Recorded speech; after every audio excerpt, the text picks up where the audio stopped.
Welcome to all of you who have joined us today. It's one of my favorite stories to tell, and while I have the title slide up, I want to tell you that today you're hearing a story about several different things. One about Margaret Stones herself, the artist. Secondly, you're going to hear about a lot of Louisiana people who helped her to accomplish this amazing work, the Native Flora of Louisiana. And third, you're going to be learning about Louisiana's native plants.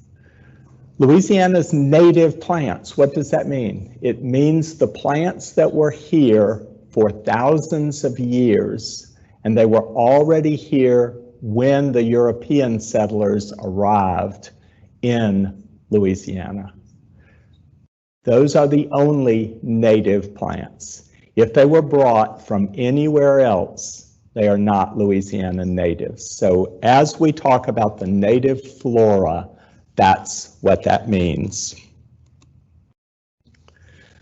This is the lady of the day, Miss Margaret Stones. She was born in Colac, Australia in 1920, and she lived until 2018, so she was 98 years old when she passed. This picture shows her in her studio at the faculty club, also her apartment, where she lived intermittently for more than 10 years, coming to Louisiana from London. This is not a native flower. This is the red passion flower. And she painted many, many, many paintings of non-native plants. In fact, she did this one while she was working for Kew Gardens and illustrating for Curtis's Botanical magazine, which is the oldest botanical magazine in the world, still published, but begun in the 18th century. This red passion flower belonged to Bob Tuggle in New York City. Bob Tuggle was a friend of this gentleman, Wayne Womack. Wayne saw the red passion flower framed in Bob's apartment in Manhattan and said, "Who did this print?" And Bob was indignant. He said, "That's no print. That is an original watercolor drawing by Margaret Stones from London." Well, Wayne was captivated and decided that next time he went to London, he would go and meet Margaret Stones, and he would commission a watercolor drawing of his own. And that was a pink lady slipper, which was one of Wayne's favorite plants. Wayne passed away at the end of 2019, and we miss him very much. This is Dr. Grezna Doty, and she is very important to the next step of how Margaret Stones came to Louisiana. Grezna was a professor in the theater department at LSU, and she was a neighbor of Wayne and his partner, John Emerson. And so she was in their apartment and saw the works of art by Margaret Stones that Wayne had commissioned, and she was very taken with them, and decided that the next time she went to London, she was going to go meet this artist. So she did, and they became fast friends. Grezna tells the story that by the end of the visit, they had become friends, and there was just a matter of following through with the friendship from there. One of the things she found out in that first visit was that there was a 12 print folio that had been commissioned by the Morton Arboretum to commemorate their 50th anniversary. And that Folio gave Grezna the idea of bringing that idea to LSU. This is an oil portrait of Paul Murrell, who was the chancellor of LSU at that time. Now, Paul was looking for a project to commemorate the bicentennial of America. That was 1976. And in 1976, he said, what are we going to do? We have a double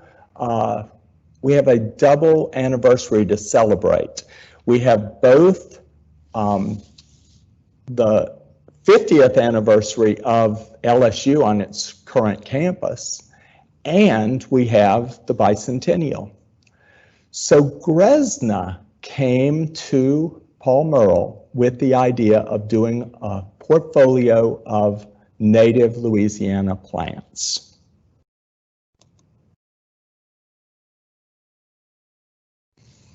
This, of course, is live oak with Spanish moss. And live oak plays a very important part in the beginning of this project because it was the first specimen that was collected and brought to Grezna. And that specimen was cut by John Emerson and Wayne Womack from the Sirage's large live oak tree at the corner of Raymond and Perkins. The live oak came from that tree, the first one, and that was the first drawing that Margaret did for the whole project, but not this finished watercolor. This one, the oak branch, was collected by the famous Louisiana botanist Claire Brown.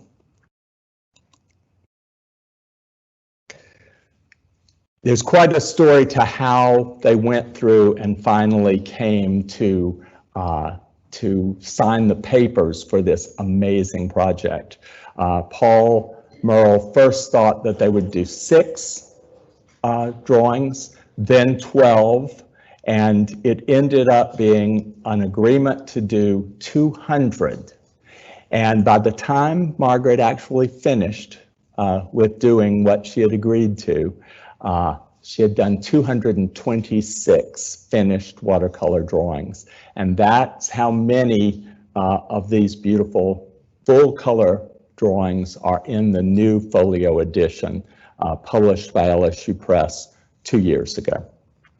This is a picture of the ceremonial signing of the agreement. And that is Margaret to the left and Mr. and Mrs. Kuig, who owned Asphodel Plantation in the Felicianas. And that's Nancy and Paul Murrell, who are very proud over to the right-hand side of your picture. Interesting that it was signed in the Felicianas, because remember, that is where John James Audubon did his Birds of America, got started in earnest with the project. And this year, 2021, is the 200th anniversary of Audubon coming to live in the Felicianas. And the Audubon scholar, Ben Faulkner, believes that, and has shown through his work, that the time Audubon spent on the Birds of America in Louisiana was really what propelled the entire project to completion. So it's interesting, Paul Murrell was an Audubon enthusiast. And so it's very easy to see the connection he made from from the Birds of America to the native flora of Louisiana. Here is Margaret Stones working at her desk in the faculty club at LSU. And the reason this is such a fabulous picture, just a photograph of her working, is you are seeing every tool she used to make these 226 full-size watercolor drawings over more than 10 years. She worked flat because it's watercolor, so you work flat. She had a microscope and a magnifying glass, and she had pencils and brushes and watercolor, and that's it. That's what she used. And when you look at the originals are held at Hill Memorial Library at LSU and can be viewed by appointment with the Hill Memorial Library staff. When you look at the originals or you look at the large reproductions in the new Folio edition, you are simply amazed that she did this entire painting from live plants only, never took a photograph, only from live material. This, of course, is the great southern magnolia. And one of the great stories about this is she had already painted the southern magnolia when she came to Louisiana. That's because she lived next door to Kew Gardens, and one of Kew's most prized trees is an old southern magnolia. That's one that even people who don't know Latin know the name Magnolia grandiflora. Grandiflora is pretty obvious what it means. This is the swamp maple. And I'm showing you this one especially because Margaret herself collected this specimen and painted it from life. And something this one shows too is how she had to think as she composed her page about what she was painting now and leaving room so that she could paint later.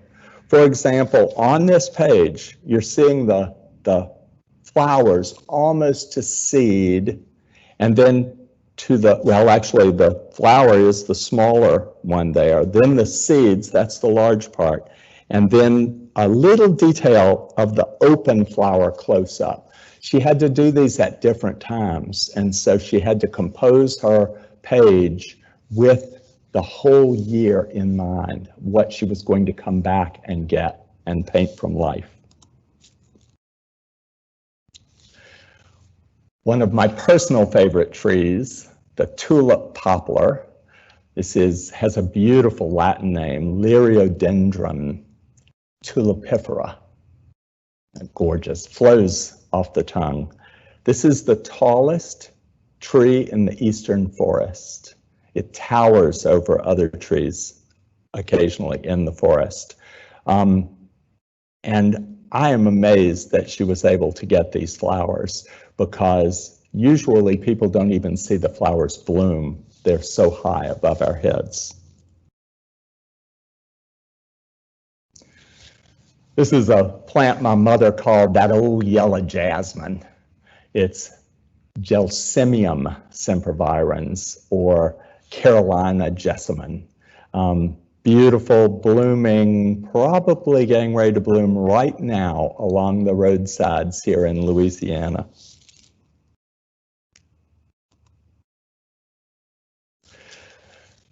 This is a picture of a young Lowell Urbash.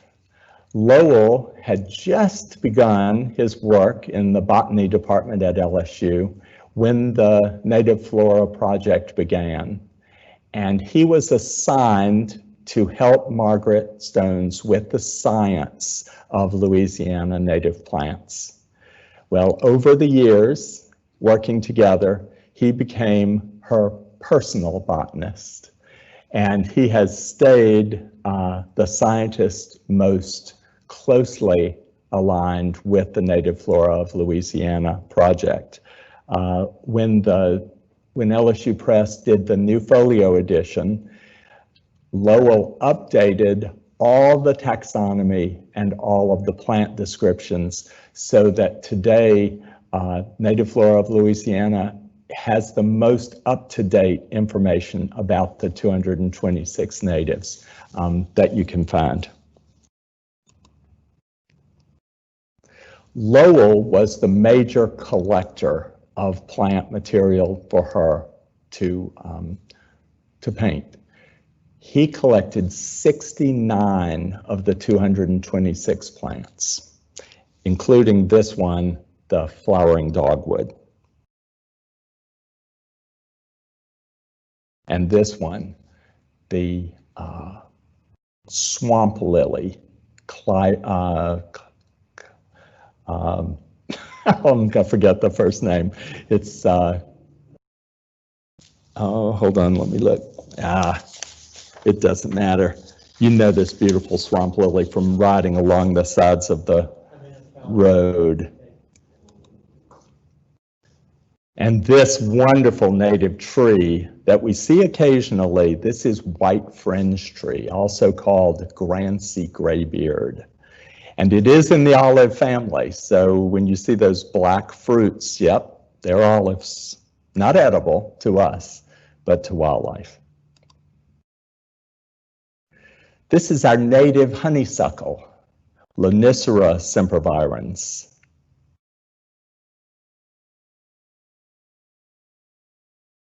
And this is the beautiful red buckeye that blooms soon now in the spring in Louisiana.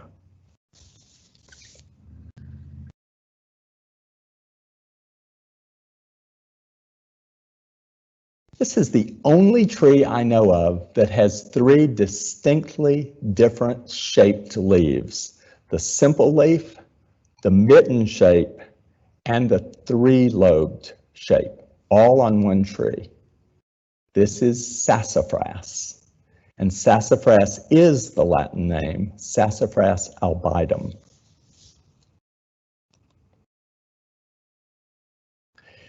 And one of Louisiana's very best trees, the bald cypress, Taxodium distichum.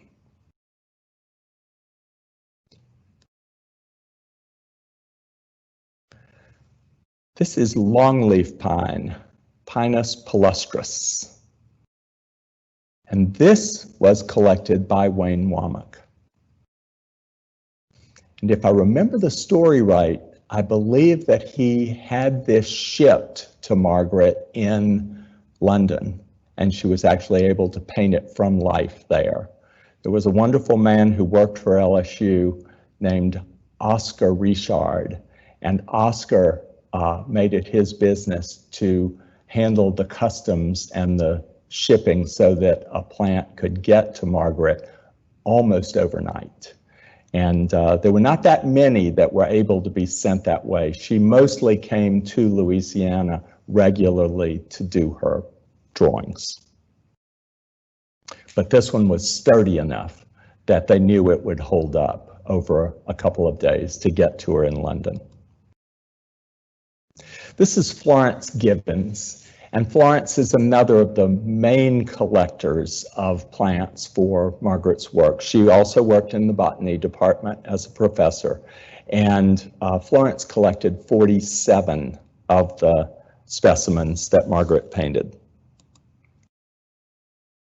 such as the leopard lily and the cardinal flower, Lobelia cardinalis.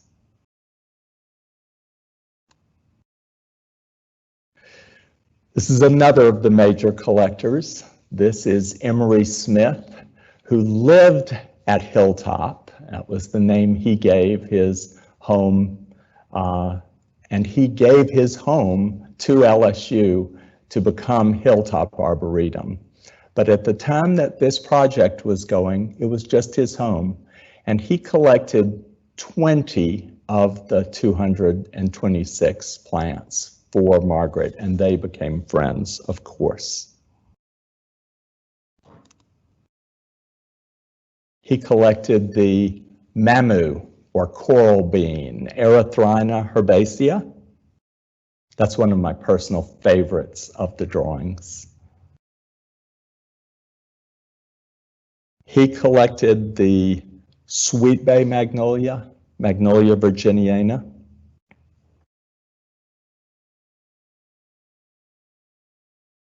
And also the cucumber magnolia, Magnolia acuminata,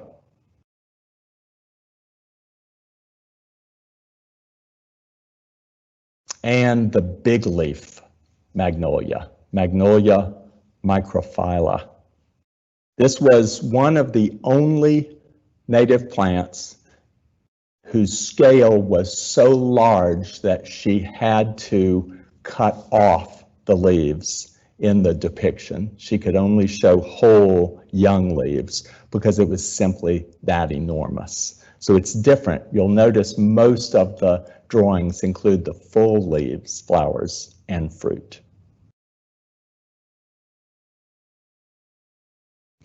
And the snowbell. And I love that Emery collected this because he collected this from a tree that still stands near the entrance to Hilltop Arboretum, and it is the state champion snowbell. Snowbell has a great Latin name because it's named for Mr. Hale. So although you often hear it pronounced Halesia, it actually should be pronounced Halesia, because the rule is when a Latin name is given for a person, the name stays the way it is pronounced by the person. So this is Halesia diptera. Quite worth a trip to Hilltop in the spring when it blooms to see that state champion. This is the starbush. It's Elysium floridanum.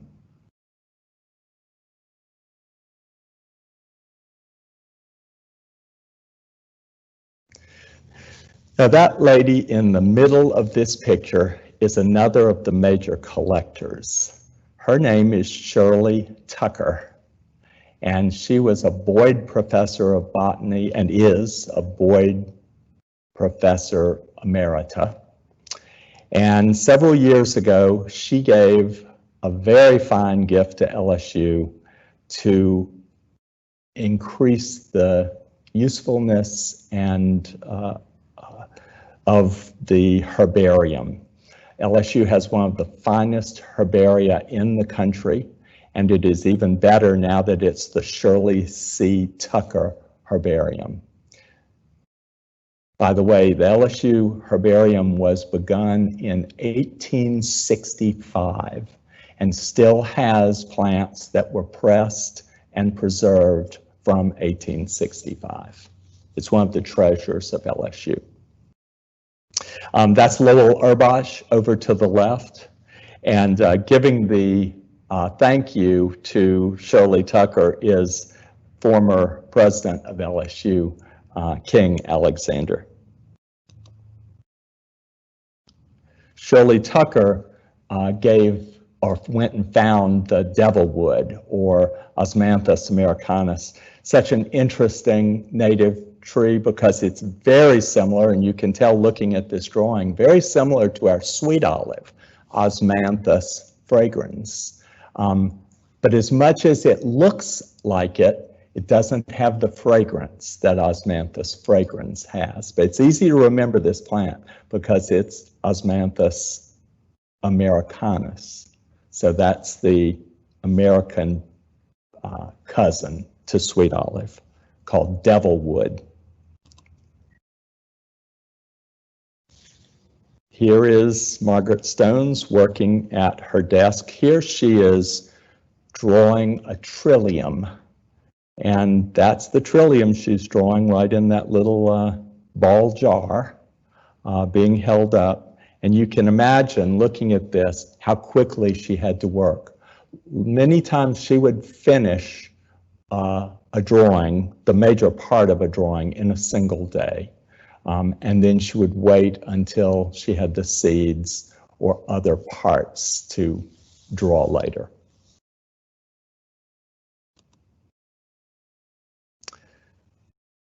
This is the pyramid magnolia.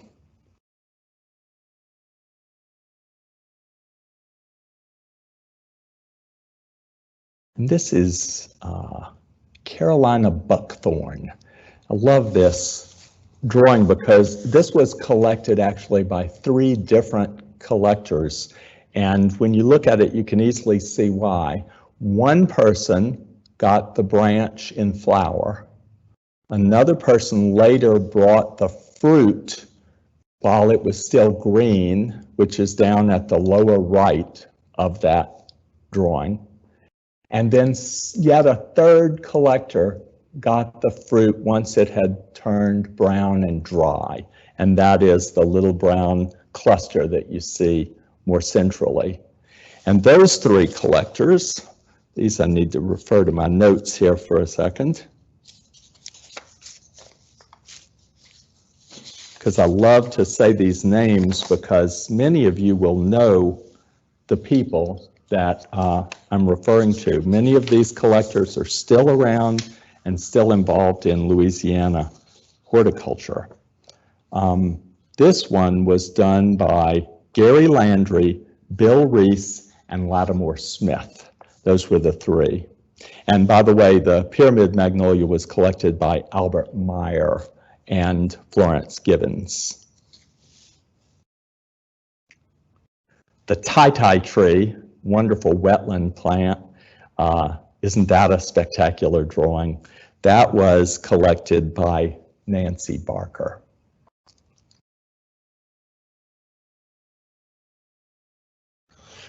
And of course, you know the catalpa.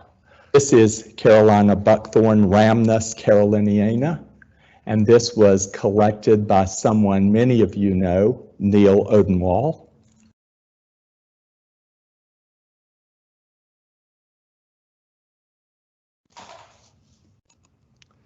The wild wisteria is a fabulous native plant because many people only know the Asian wisterias, the Chinese wisteria and the Japanese, which many people think of as invasive and problem plants in the garden. And look at the flower on this beautiful Native American wisteria, just as beautiful. And the plant is very easy to grow and does not get out of control. So Wisteria frutescens, a very nice plant to know. That plant was collected by John Wells. Now, lots of us know this wonderful lady, Hurricane Hawkins. This is Miss Julia Hawkins, who, after she turned 100 years old, proceeded to set at least 3 world records running. She is quite something.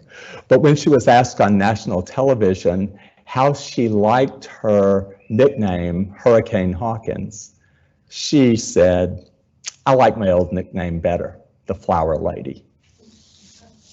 She became close friends of Margaret's, and she collected a number of plants for Margaret to draw, including the oak leaf hydrangea, Hydrangea quercifolia, and the beautyberry, Calicarpa americana.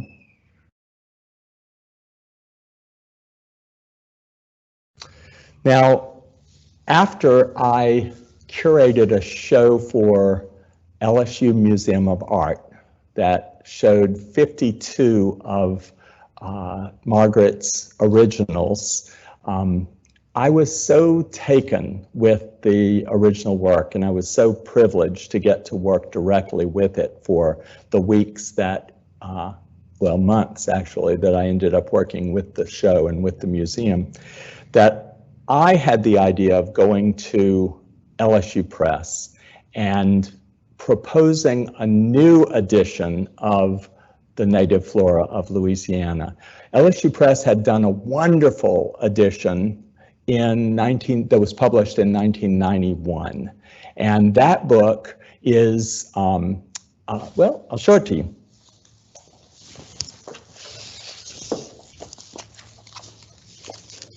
That is this book. And this is the paperback version. It also was in hardback, and absolutely beautiful, full of excellent information. But after working with the originals through Hill Memorial Library and the LSU Museum of Art, I decided I really wanted to see a new edition that would show all 226 drawings much larger and in full color. This wonderful book does have 64 of the plants in full color, but the rest are shown in black and white and smaller.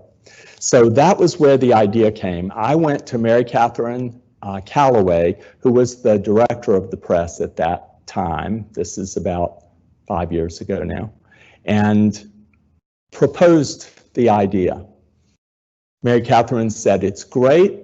I need you to write a formal proposal for the book and put together a steering committee that can help guide the book through its several-year process of publication and also raise funds, because this will be a very expensive book to create." This is my committee, minus one, who I'll get to in just a sec. That's Lowell Urbash and Carolyn Hargrave, yours truly, Grezna Doty, and Laura Lindsay. And these are the people who really made the new book possible, along with many dozens of donors who contributed to make the book possible. But this man was really our head of the project. This is Paul Murrell, and Paul graciously agreed to be on our steering committee, and one of the wisest men I have ever known. It was my great joy to get to know him and to basically do what he said because he knew how to get things done. This wonderful man, I miss him very much. He passed away just before the book was published, and the book is dedicated to his memory. This is LSU Press. And LSU Press worked very, very hard. That's Mary Catherine Calloway in the center, and the lady in red to the right, as we're looking at her, that's Laura Gleason, the designer for both this book and the new Folio edition, which, bear with me because it weighs 12 pounds. This book, this is the new Folio Special Edition. Only 750 copies were printed, and that is all that will ever be printed. The next time this project is undertaken again in 15 or 20 years, or whenever it is, it will be done in a new format and in a different way, just the way the Birds of America was done along the centuries since it was first published. So that's an interesting thing. So this is a true collector's item, and we're very happy that art collectors have purchased this book, but also very happy that special collections libraries have purchased this book to put into their collections for centuries hence, because this is one of the most important projects ever undertaken in Louisiana. That's the cover showing the native passion flower. And that's fun. That's the maypop. Yeah, that's what we all grew up calling it, maypop, because that wonderful seed pod will pop in May when it ripens. I love that the flower that started the project was that red passion flower of Bob Tuggles in Manhattan. And the one that Laura Gleason chose to be the cover of the Folio edition is our native passion flower. This is Passiflora incarnata. The book is available from bookstores from Cottonwood Books here in Baton Rouge and Conundrum Books in St. Francisville. And it's available through the LSU Museum of Art and possibly soon through Burden's Rural Life Museum gift shop. And so it is a book you can come by still. The day that the book sells out from LSU Press is the day that it becomes a collector-only rare book. Right now it's a rare book, but you can still buy it new. So I encourage it if you love native plants and the history of Louisiana. Something that maybe was the happiest moment of the entire project for me was when we were able to deliver a copy of the new folio to Margaret Stones. She lived in Australia, her home country, for the last years of her life. And she was not as healthy as we would wish in the last year of her life. And so she was in the hospital, or in a hospital bed, when she received the folio edition. And this is a picture that one of her helpers took of her leafing through the book. You can see the size of that book. It's almost bigger than she at that point. It is a 12-pound book. So someone had to put it carefully into her lap. But this picture still makes me so happy because she was able to see where her beautiful artwork was going and how treasured it would be for centuries hence. And with that beautiful picture, I'd love to open up to questions. And thank you very much for listening and watching this. And thank you very much to the Friends of Burden for letting me speak at Reflections in the Garden. Thank you. Randy, you started working on this how long ago? The LSU Museum of Art exhibition was 2014, and we had a year of work with that, better part of a year. And what we ended with was a panel discussion with the key members of the project from the 1970s and 80s. So that was Paul Murrell, Grezna Doty, Wayne Womack, Lowell Urbach. And we had this panel discussion to discuss it, and that was really what propelled the idea of doing a new edition of the work. Paul Murrell was very kind and responsive to my enthusiasm for the work, and he encouraged me to keep putting her work in front of our public, especially Louisiana citizens, because this does belong to Louisiana very much. It is held in safekeeping at Hill Memorial Library. It is only seen by appointment or on occasion when the works are exhibited, never all together.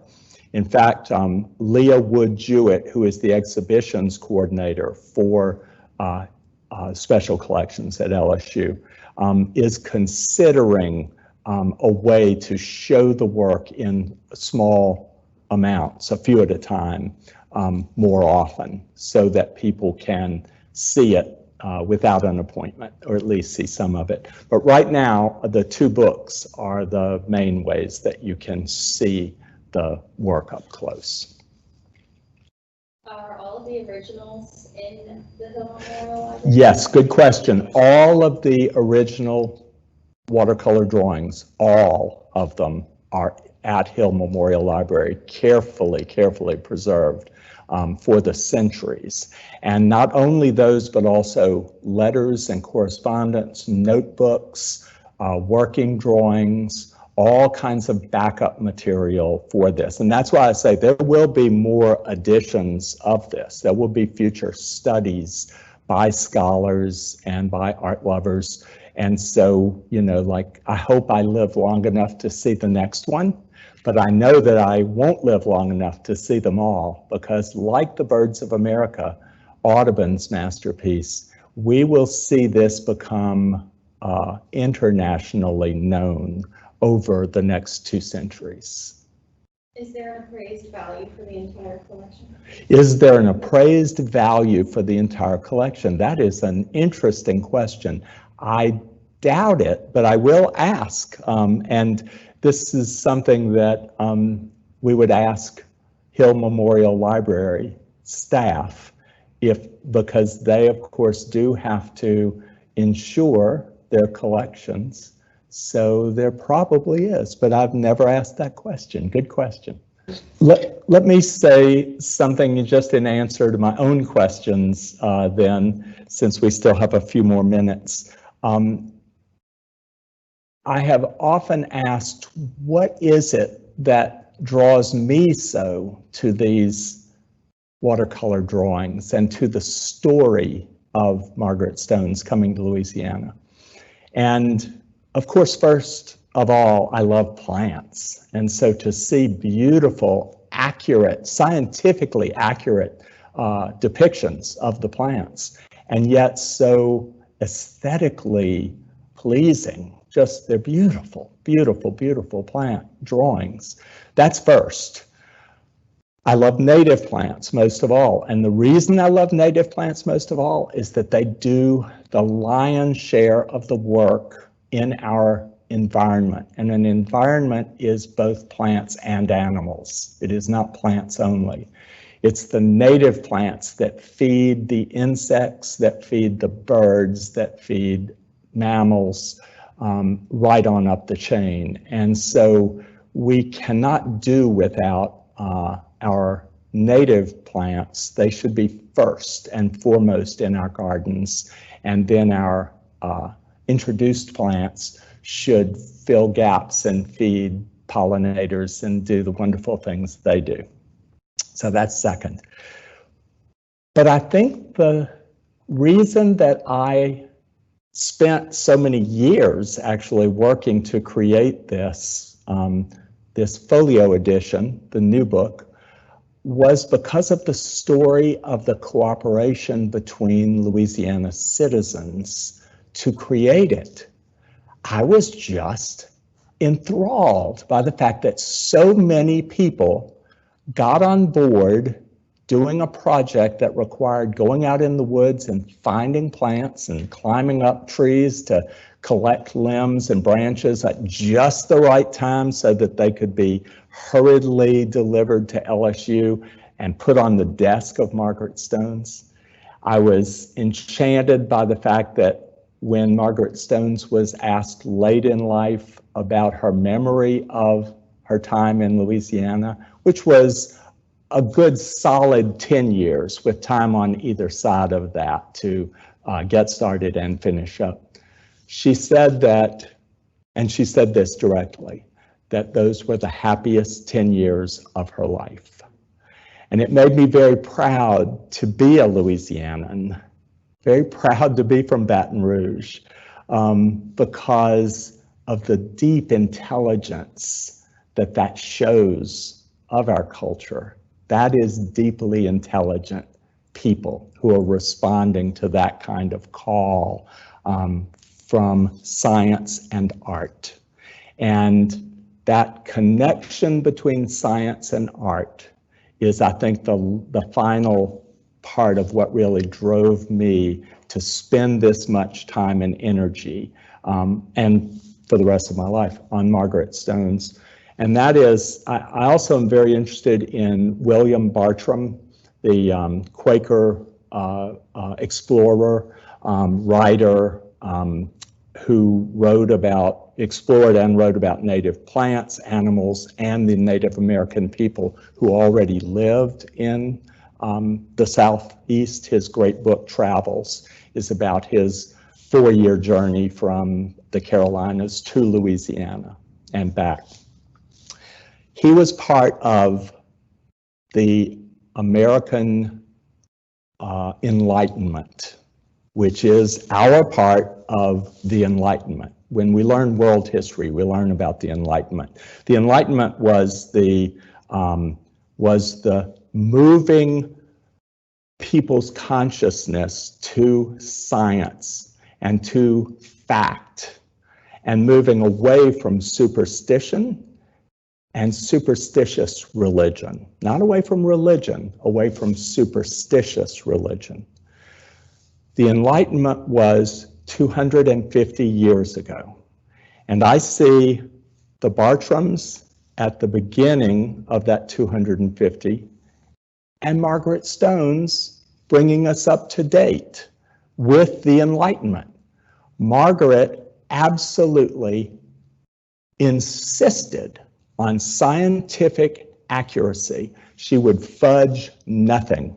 That was one reason she only worked from living plants, because she only wanted her viewer to see the absolute accurate depiction of these miraculous plants that God made. So that, I think, is what brings me and propels me into now the 21st century with what we have to teach and how we have to touch children, young people, and adults, because we are in a time when science is questioned. I'm not sure why, but we have seen that in the past few years.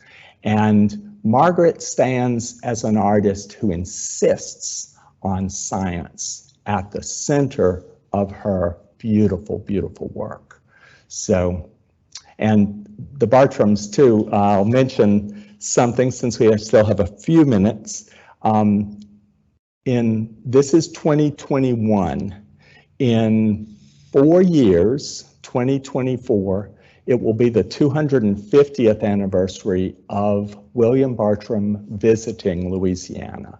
And that was very important. He was one of the first Easterners. He was from Philadelphia. He was one of the first Easterners to actually ever see the Mississippi River, and he saw it in Baton Rouge, in what is today Baton Rouge, Louisiana. So he's very important to us, Louisianans. So we're going to have a big celebration, commemoration of his visit in 4 years. And of course, you can do the math. The next year is the 250th anniversary of the Declaration of Independence. So we have a lot to look forward to in commemorating the history of Louisiana and in teaching it to young people. And Margaret will be a part of that, because the plants, in fact, almost, if not every single plant you just saw in my slide talk, almost every one is written about in William Bartram's travels, written in the 1780s. So that's a fascinating part. So it's both history, science, and art. And with that, are there any other questions? There was one more from Miss Bonnie online, and she asked if anyone has considered making digital copies of these books, or if the originals have been digitized. Excellent question. The question is, has anyone considered digitizing this beautiful work? And I'm very happy to tell you that all 226 watercolor drawings have been digitized and are available for your viewing through Hill Memorial Library's website. That is LSU Special Collections, LSU Libraries Special Collections. If you Google that, you'll find it. You can get to Margaret Stones, and you can see them as large as your computer will allow, because they are all digitized and available that way. I'm so glad, Bonnie, you asked that question, because when I said you could only see them by appointment, not true. You can only see the originals by appointment, but you can see the digitized anytime you open up your computer and attend our remarkable LSU Library's Special Collection, which is one of the great special collections in the South. So something for us Louisianans to be very, very proud of. Well, thank you very much to the staff here who helped put this together, and to our couple of audience members who snuck into the back of the room, which was very helpful to me as speaker, not just to look at a camera. And thank you for attending. Really appreciate your coming online and doing this. Happy New Year to everyone. It's going to be a much better year. Thank you.